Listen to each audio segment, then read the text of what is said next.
Before we begin, we publish new videos every day, so be sure to subscribe for more great content.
It would come as a surprise.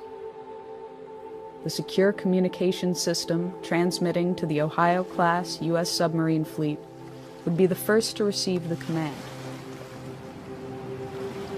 Patrolling both the Atlantic and Pacific Oceans, they are undetected.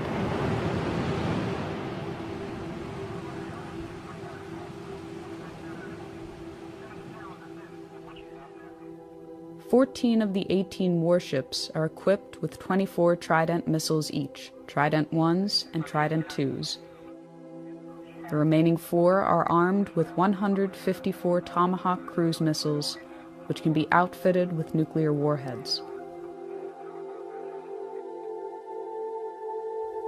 The fleet as a whole represents half of the United States' strategic thermonuclear capability.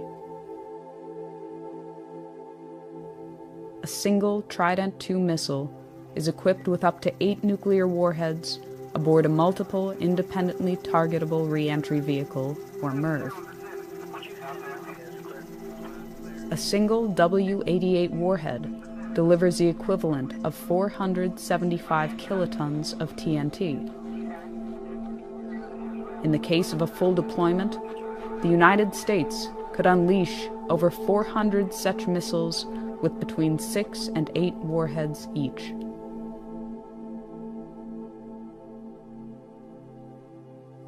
From the time of launch, it can take less than 10 minutes for an SLBM to reach its target, or as little as 5 minutes if it is flown on a depressed trajectory.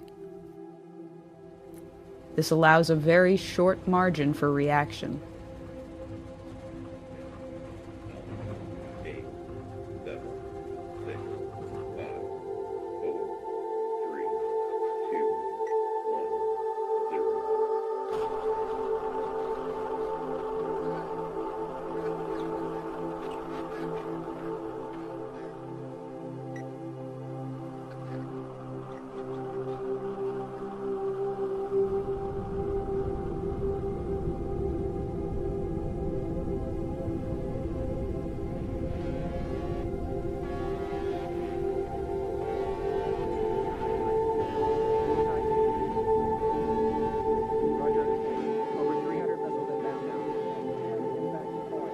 Early warning radar systems in Russia, China, and elsewhere immediately detect the missile plume. They can determine the trajectory and intended target of the missiles. Minutes fracture into seconds. This is not a test. This is not scheduled.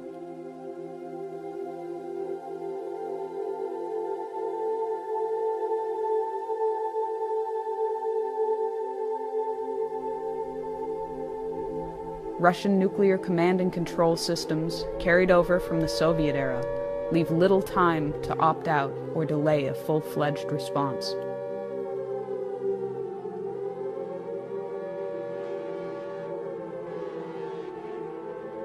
Within 50 seconds, the missile has peaked above the Earth's atmosphere. It reaches its top speed. The engine drops off. The bus releases multiple warheads as well as decoys. The radar systems on the ground are overwhelmed and unable to differentiate the two when they are in post-boost phase.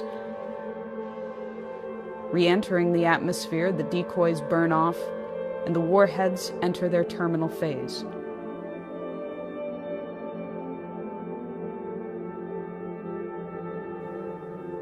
It will be less than 180 seconds before they touch down.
That goes off in full in the first shot.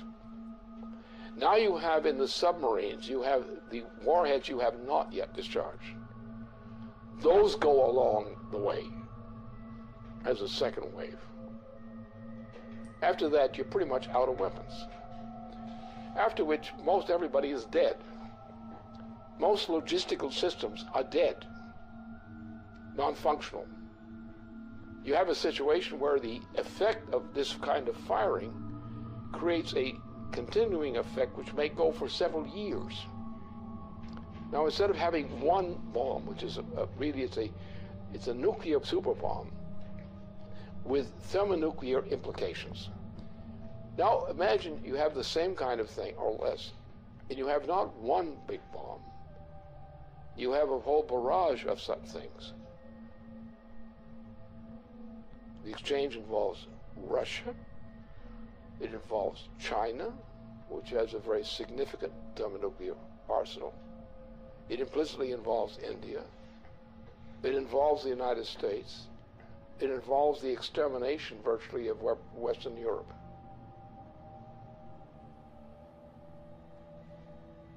And this is what Obama represents. It's what he's intended.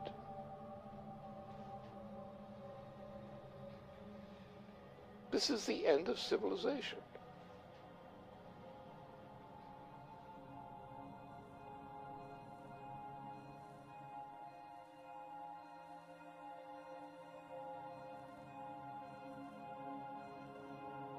The flash was unimaginably bright.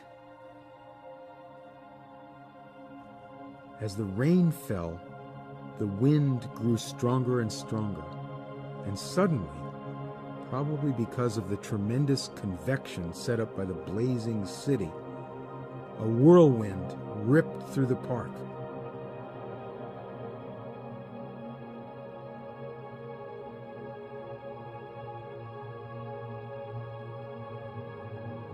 They all felt terribly thirsty, and they drank from the river. At once they were nauseated and began vomiting, and they retched the whole day. Others were also nauseated, probably because of the strong odor of ionization and electric smell given off by the bomb's fission.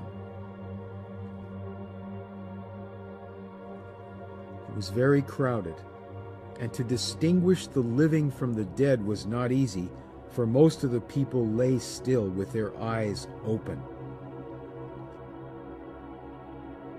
You reached down and took a woman by the hands, but her skin slipped off in huge glove-like pieces. Those who had their faces upturned when the bomb went off, they were all in exactly the same nightmarish state. Their faces were wholly burned. Their eye sockets were hollow.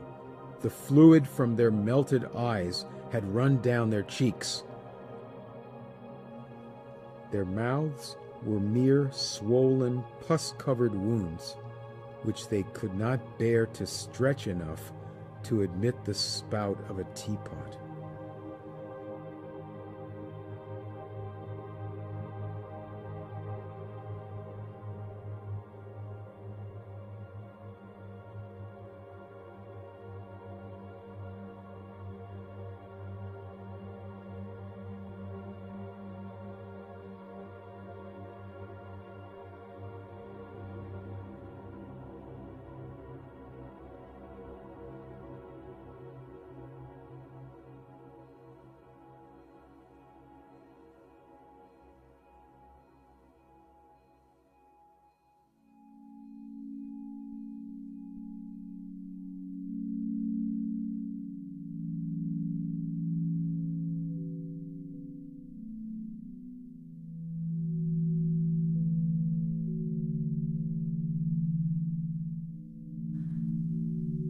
The current world population is 7 billion persons.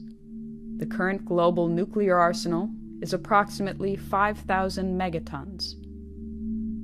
After a full nuclear exchange and the immediate loss of life at the points of direct impact and surrounding fallout zones, the ongoing environmental, climatic, and social consequences continue for years. The dust and soot picked up from fires, burning cities, and other target sites has been compared to a volcanic eruption, but far more long-lasting. A regional nuclear conflict, employing only 0.3% of the global nuclear arsenal, would potentially result in 1 to 5 million metric tons of black carbon that would be spewed into the Earth's atmosphere.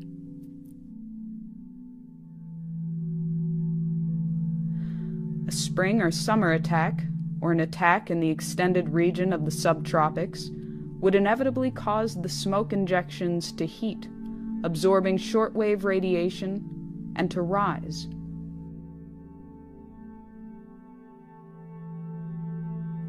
Within a week, what is not washed out immediately in black rain has risen through the troposphere and into the upper stratosphere, where it will remain for many years.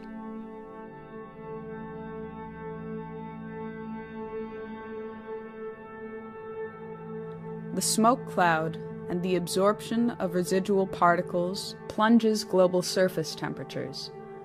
While a regional nuclear exchange could result in global surface temperatures decreasing by 2 degrees Celsius, a large-scale nuclear conflict could alter these temperatures by -7 degrees or more. In the depth of the last ice age, some 18,000 years ago, the temperature difference from today was -5 degrees.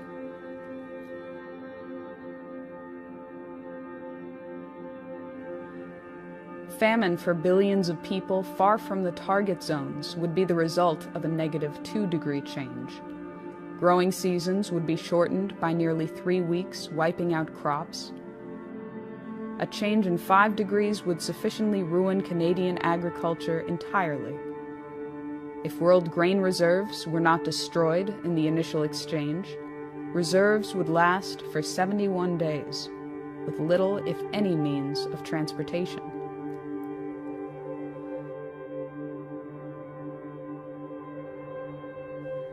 The global hydrological cycle would be disrupted due to the rapid climate change, and global precipitation would likely drop by 45%. The total integrated dose of radiation to living things could reach up to half the level of lethality for human beings even in regions of the world outside the war latitudes. If nuclear installations were targeted, including plants, fuel cycle installations, and waste dumps, and nuclear materials were vaporized, it would create a very long-lasting impact on survivors.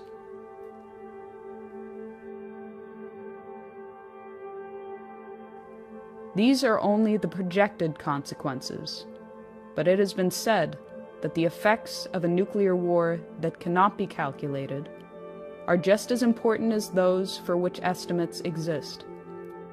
Both, however, are subject to very large uncertainties. These estimated consequences have, so far, survived the scrutiny of scientists in the East and West for the past 30 years.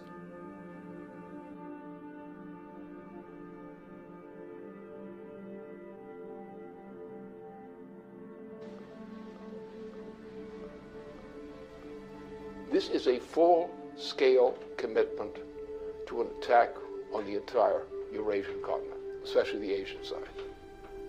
And it's a military operation with a full panoply of every kind of weapon for general, essentially a nuclear warfare capability, with all components, submarines, various kinds of ships, a vast accumulation of U.S. troops in that whole region, with auxiliary side in.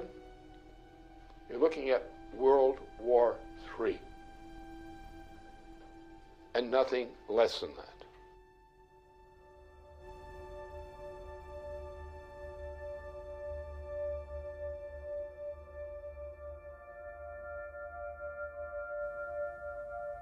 In the period of late 2011, U.S. President Barack Obama inaugurated a Pacific Century, or a Pacific Pivot, which expands U.S. military presence in the naval theaters of the Pacific and Indian Oceans.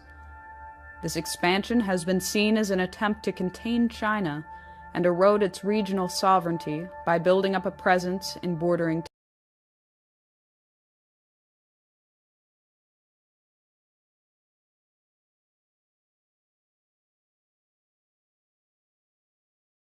includes plans that would take effect over the coming years to station 4 littoral combat ships in Singapore, to obtain increased U.S. access to the Australian naval base at Perth, and increased troop levels at Darwin to 2,500 troops.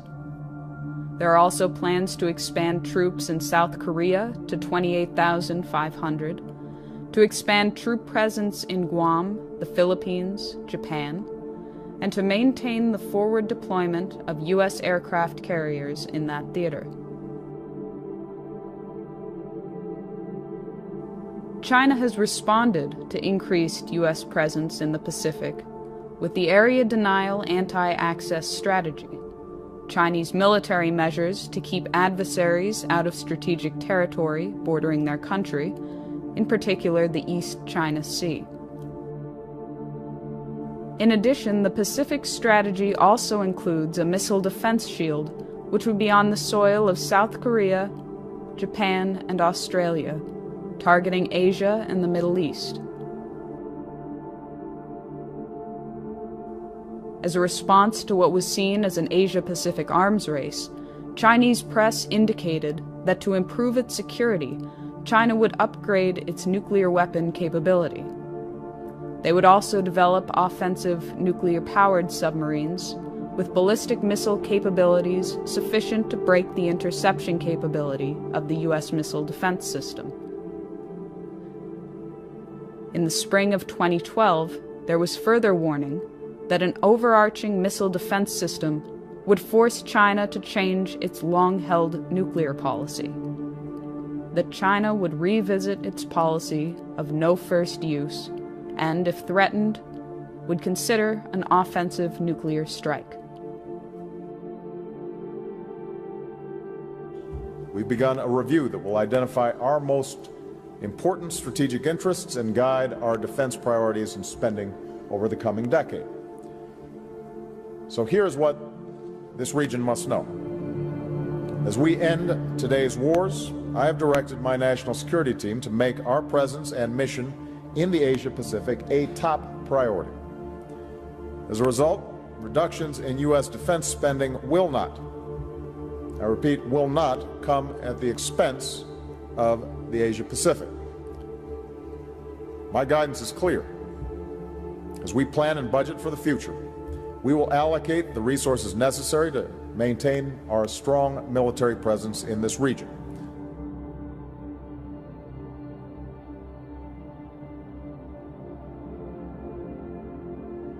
Since the 2009 inauguration of the Obama administration, plans for the European phased adaptive approach have continued and escalated in spite of Russian offers of a joint ABM system.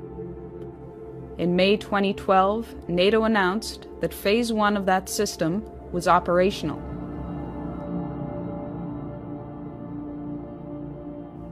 Phase 1 includes the deployment of ballistic missile defense systems along the perimeter of Russia. As part of Phase 1, the United States has deployed a missile defense radar to Turkey. As of March 2011, an Aegis ship with BMD capabilities was deployed to the Mediterranean Sea, where it currently maintains a presence. An agreement was reached with Romania to host a U.S. land-based BMD interceptor site. Agreements were also reached with Poland to host a similar site. The existing naval facility in Rota, Spain, also agreed to host 4 U.S. Aegis destroyers, each with BMD capabilities and equipped with Tomahawk missiles able to deliver both conventional and nuclear warheads.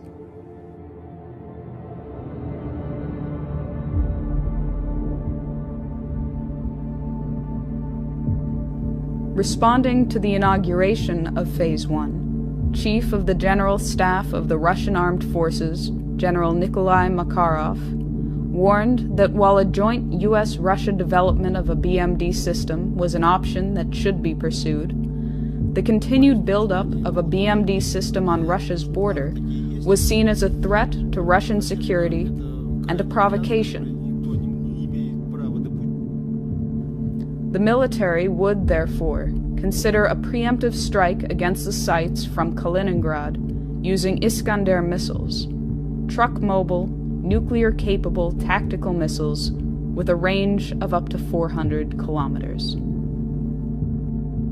Размещение новых ударных вооружений на юге и северо-западе России.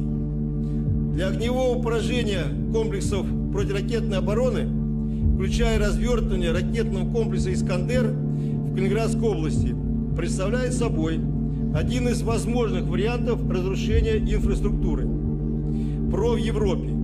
С учетом дестабилизирующего характера системы ПРО, а именно создание иллюзии нанесения безнаказанного разоружающего удара, принятие решения об упреждающем применении имеющихся средств поражения будет приниматься в период обострения обстановки.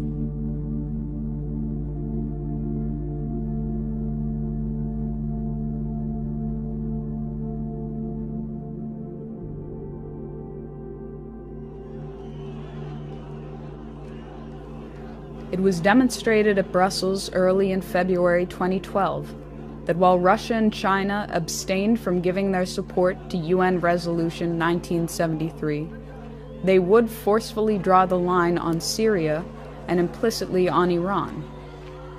That future interventions or regime change operations in violation of the United Nations' professed commitment to defend the sovereignty of all independent states would no longer be tolerated and would be countered by force if necessary.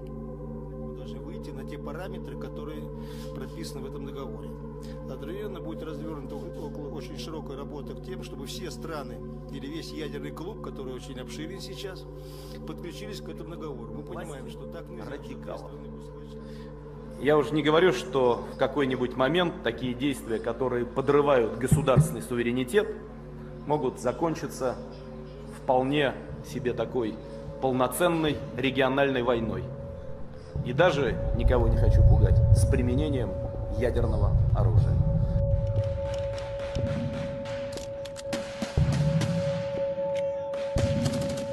In a speech before the 18th General Assembly of the United Nations, President John Kennedy warned even little wars are dangerous in a nuclear world.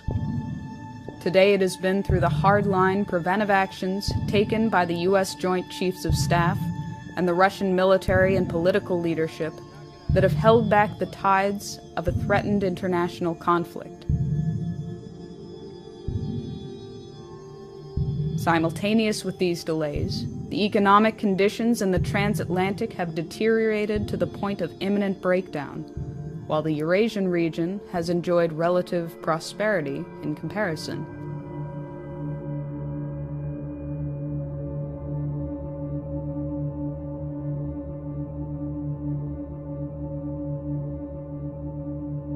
Since the hyperinflationary measures started in 2008 and continue unabated to this day, the transatlantic economies are in ruins and no longer maintain the semblance of economic power they had 30 years ago.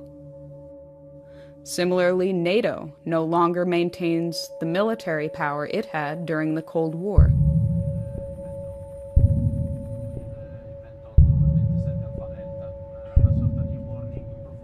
Only the United Kingdom, France, and the United States, among the NATO countries, maintain their own nuclear arsenal. France is believed to have a nuclear stockpile of 300 warheads, and Britain maintains a stockpile of 225 with 160 active nuclear warheads. Britain, France, and the United States, after their cooperative mission to eliminate the Libyan head of state, are currently the most emphatic to end the regime of Bashar al-Assad in Syria, despite the line drawn by Russia. This enthusiasm from the West has taken the form of openly arming barbaric opposition groups. They have claimed the right to enforce humanitarian intervention policies of the type championed by Iraq War architect Tony Blair. And from the United States, President Obama is escalating the propaganda campaign to establish the pretext for a full-fledged U.S.-led military intervention into Syria and beyond.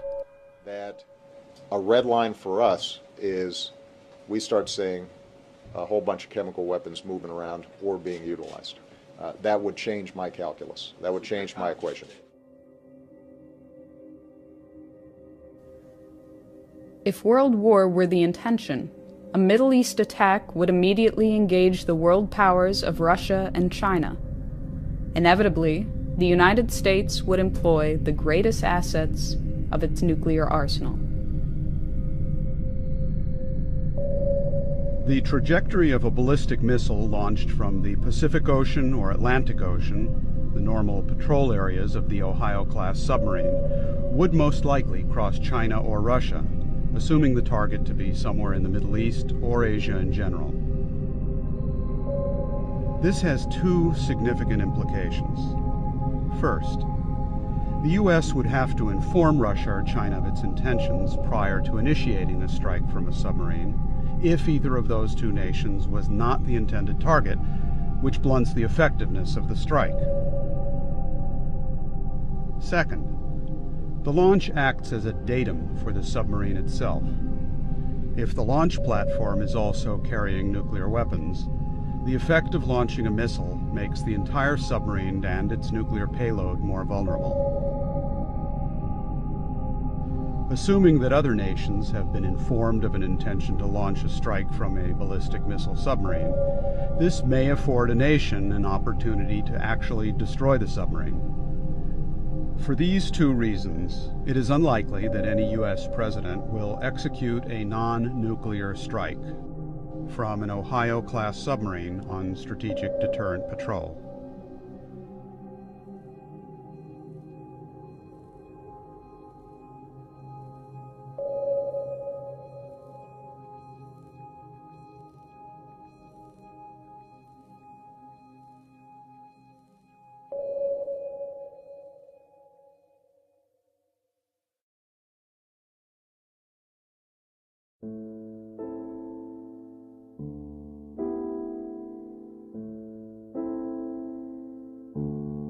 At the commencement of the August 1983 Erice Conference on the technological basis on which to build peace, Chairman Antonino Zikiki spoke of the consequences to humanity and the planet as a whole if a personality came on the scene foolish enough to provoke a worldwide thermonuclear confrontation. He warned that in history, fools have never been lacking. Sooner or later, in 10, 20, or maybe 100 years, a fool will come forth. When the fool appears on the scene, mankind will find itself with hundreds of millions of dead, with the ozone layer destroyed by 50%, with the average temperature of the planet lowered by at least 7 degrees, with an enormous amount of radioactivity about, and with mountains of ashes instead of the vast treasures accumulated in centuries of laborious and intelligent activity in all parts of the world. When dealing at the level of thermonuclear war, these decisions ultimately fall to the personalities of the heads of state involved.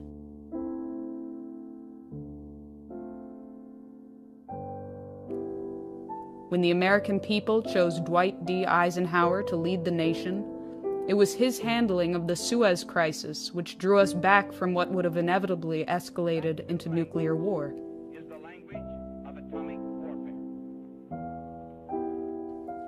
When the American people selected John F. Kennedy to be Commander-in-Chief, it was his commitment to survival and progress and peace that guided his hand in dealing with Soviet Premier Nikita Khrushchev in Cuba, in Berlin, and in securing a nuclear test ban treaty.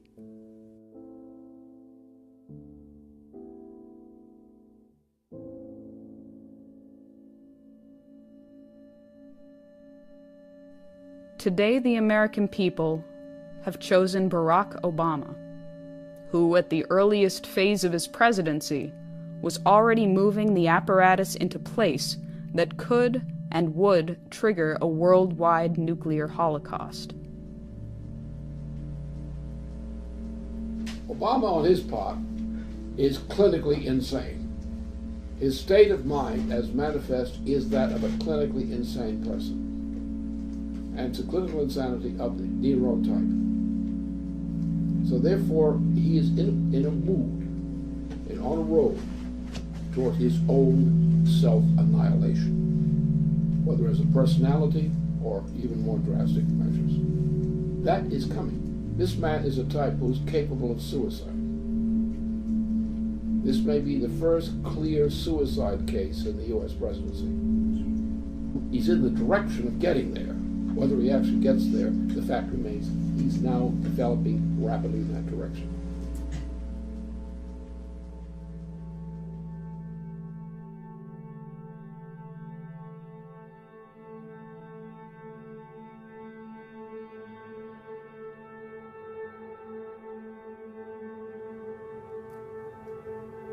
The American people will soon go to the polls to decide the next President of the United States.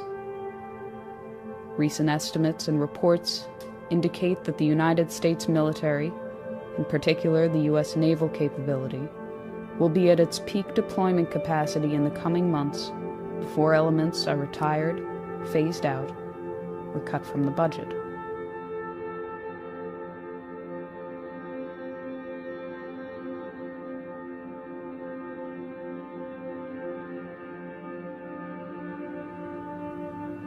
If ever there were a time to launch an attack, it would be now, in these coming months.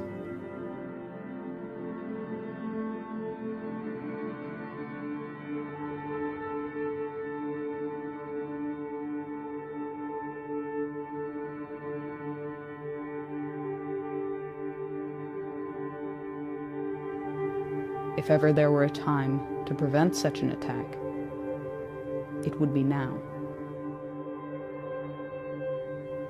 before the consequences of the November 6 election.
Before we begin, we publish new videos every day, so be sure to subscribe for more great content.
It would come as a surprise. The secure communication system transmitting to the Ohio-class U.S. submarine fleet would be the first to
warheads each.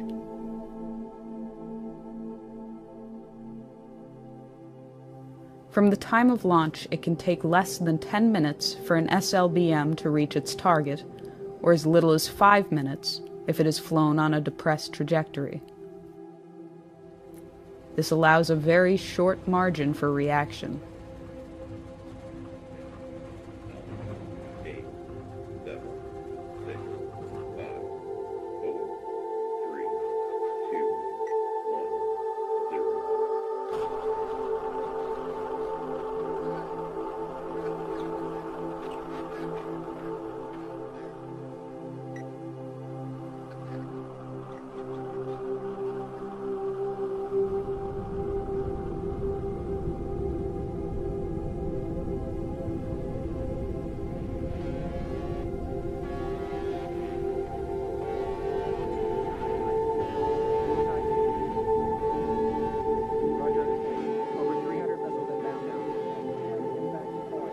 Early warning radar systems in Russia, China, and elsewhere immediately detect the missile plume. They can determine the trajectory and intended target, receive the command.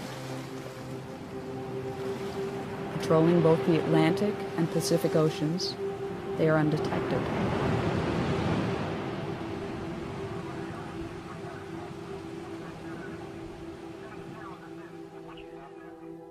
Fourteen of the 18 warships are equipped with 24 Trident missiles each, Trident 1s and Trident 2s. The remaining 4 are armed with 154 Tomahawk cruise missiles, which can be outfitted with nuclear warheads. The fleet as a whole represents half of the United States' strategic thermonuclear capability. A single Trident II missile is equipped with up to 8 nuclear warheads aboard a multiple independently targetable re-entry vehicle, or MIRV. A single W-88 warhead delivers the equivalent of 475 kilotons of TNT. In the case of a full deployment, the United States could unleash over 400 such missiles with between 6 and 8 war of the missiles. Minutes fracture into seconds. This is not a test. This is not scheduled.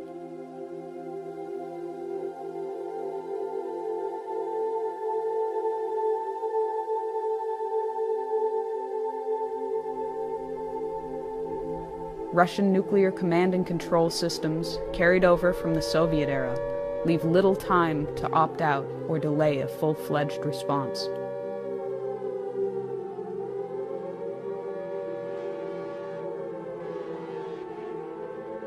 Within 50 seconds, the missile has peaked above the Earth's atmosphere. It reaches its top speed. The engine drops off. The bus releases multiple warheads as well as decoys. The radar systems on the ground are overwhelmed and unable to differentiate the two when they are in post-boost phase. Re-entering the atmosphere, the decoys burn off, and the warheads enter their terminal phase.